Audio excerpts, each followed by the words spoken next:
Sikiliza nikwambie shuhuda moja. Mimi kipindi Mungu ananifundisha hicho kitu, ndio maana nikafuatilia hadi hiyo. Nilishawahi kupata kiu ya maombi sio ya kawaida. Kiu ya maombi sio ya kawaida.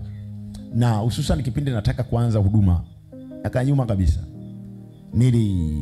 Nikaingia mahali, tena ilikuwa ni kwenye madhabahu ya Mungu. Nikafika hadi pale. Nilikaa nafikiri ni siku 4. Yes, siku 4 kavu. Sili sinywi. Namtafuta Bwana anipe dira. Nimekaa pale. Kilicho niokoa katikati ya yale maombi ni neno la Mungu lililotangulia. Kwa sababu nikiwa niko katikati ya yale maombi siku ya 3, nakumbuka nikawa nimelala madhabahuni kama pale. Nikaisikia sauti inakuja kwenye maono, ila inakuja kama vile inakuja inatoka kwenye bomba. Na ile sauti kama inatoka kwenye bomba inasema yes, nimekusikia mwanangu. Sasa nimekusikia mwanangu na nimemtuma mjumbe wako. Sasa akaja, niko kwenye maono, akaja. Nami nikasema nakushukuru umekuja, maana nilikuwa na kiu.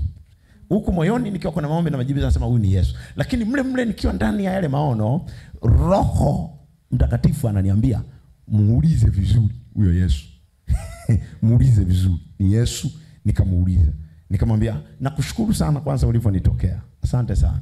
Naomba nikuulize, huku duniani tuna mkanganyiko mkubwa.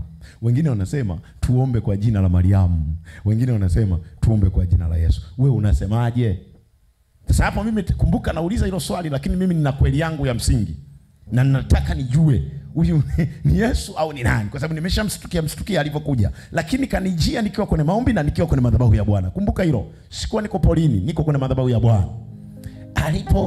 Nilipomuuliza hilo swali, nikamsikia kaka kimya. Alafu kutokea hapo mpaka kesho sikuonana naye tena. Akapotea kimya. Ndipo baadaye Roho wa Mungu ananiambia, unajua yule aliyekuwa amekutokea? Yule sio mimi. Aliyekuwa amekutokea alikuwa ni Ibilisi. Pale nikapata picha. Okay. Kwa hiyo pale kumbe ningeweza kutoka sasa pale na imani moja kwamba Bwana, imani yetu hairuhusu kuvaa viatu, tuwe peku. Kwa sababu pale ningempokea yule angenipa maelekezo namna ya misingi ya nini? Ya imani. Kwa hiyo ningempokea ngeniambia sasa unaenda kufanya kazi katika hiyo dini, nitakuwa nyuma yako na nitakuwa na nguvu nyingi, nitakupa nguvu nyingi, lakini hakikisha waumini wako hawavai viatu. Kwa hiyo hapo mngekuepo hapo, lakini hamvai viatu.